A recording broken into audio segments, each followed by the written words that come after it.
Financial freedom एक dream नहीं, ये एक प्रोसेस है और ये प्रोसेस तभी काम करेगा जब आप अपने पैसे का सही तरह से मैनेजमेंट करेंगे। आज हम बात करने वाले हैं फाइनेंशियल इंडिपेंडेंस की रियलिटी की, जिसमें सिर्फ कमाना काफी नहीं है बल्कि स्मार्ट फाइनेंशियल मैनेजमेंट भी इक्वली जरूरी है। ये सिर्फ एक एपिसोड तक सीमित नहीं रहेगा क्योंकि फाइनेंशियल मैनेजमेंट सीरीज इतनी बड़ी है कि हमें उसको 2 पार्ट्स में कवर करना पड़ेगा। इसका दूसरा पार्ट भी उतना ही एक्साइटमेंट वाला है, प्लीज उसको मिस मत करना। और मेरे साथ हैं फाइनेंस और टैक्स प्लानिंग के एक्सपर्ट चैतन्या राय गर्ग। आज के इस एपिसोड में हम कवर करने वाले हैं छोटी छोटी फाइनेंशियल हैबिट जो बड़ा इम्पैक्ट डालेंगी। दूसरा 50, 30 एंड 20 का रूल, एक्सपेंस एंड सेविंग का परफेक्ट बैलेंस। और थर्ड है माय ओन सीएफओ का फाइनेंशियल मैनेजमेंट अप्रोच, ताकि आपका पैसा टेंशन फ्री ग्रो करे। चैतन्या, हम सब फाइनेंशियल सिक्योरिटी चाहते हैं, लेकिन ज्यादातर सेविंग और इन्वेस्टमेंट हमारी लास्ट प्रायोरिटी बन जाते हैं, ऐसा क्यों? बिल्कुल सही कहा नेहा, और इसका रीजन सिंपल है।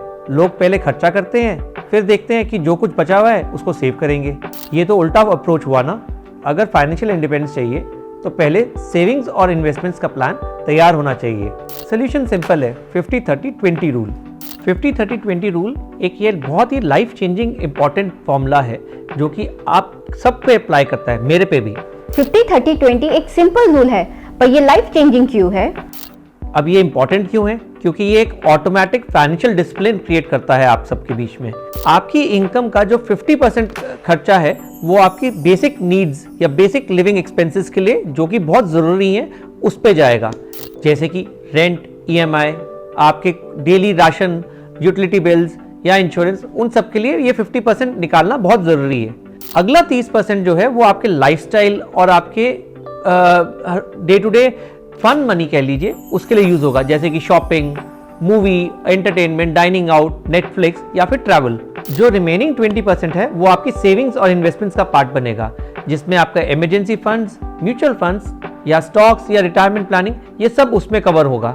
ये रेशियो मेंटेन करना बहुत जरूरी है। आप इस 20% को तो बिल्कुल छेड़ ही नहीं सकते। ये 20% सेविंग आपके लिए मैंडेटरी है। बाकी आप 20% को बढ़ाना चाहें तो 30% में से आप एलोकेट कर लीजिए, पर 20% में से कुछ नहीं कम होगा। तो आप अपने लाइफस्टाइल को ऐसे डिजाइन करिए कि जो आपके एसेंशियल खर्चे हैं, जो जरूरत के खर्चे हैं, 50% तक ही रहें, उससे ज्यादा ना रहें। अब समझ आया।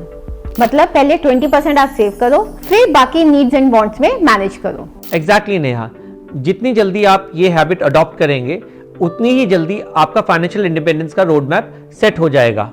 बट चैतन्या, प्रॉब्लम तो ये है कि लोग प्लानिंग तो कर लेते हैं लेकिन इम्प्लीमेंट करना मुश्किल हो जाता है। राइट नेहा, बजटिंग बोरिंग लगता है और लोग 1-2 महीने फॉलो करने के बाद छोड़ देते हैं, और यही challenge my own CFO solve करता है। आपके इनफ्लो और आउटफ्लो का ट्रैक रखता है, कैसे पैसे खर्च हो रहे हैं, कहाँ वेस्ट हो रहे हैं, आपने अपने 50, 30, 20 रूल को सेटअप करा है कि नहीं, स्पेंडिंग और सेविंग का बैलेंस सही बनाया है कि नहीं।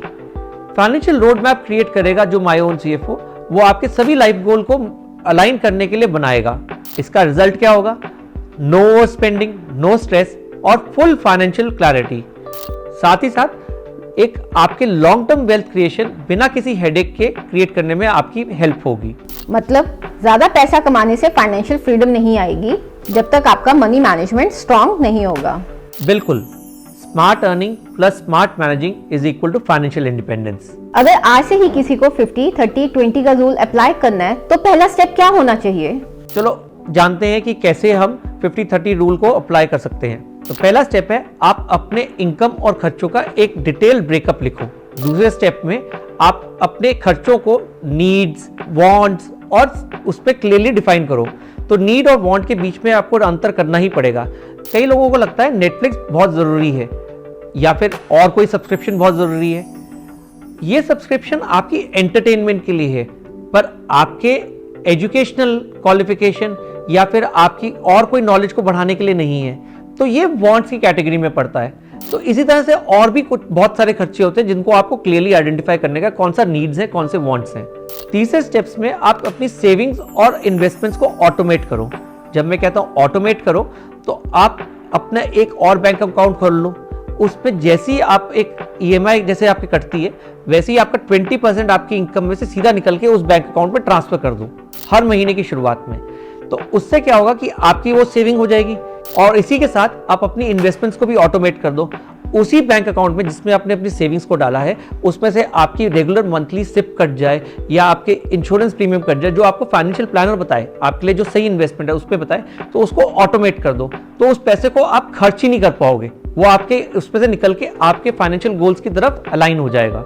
तो नेहा, माय ओन सीएफओ का फाइनेंशियल मैनेजमेंट सिस्टम परफेक्ट है ना, इसीलिए तो बनाया है।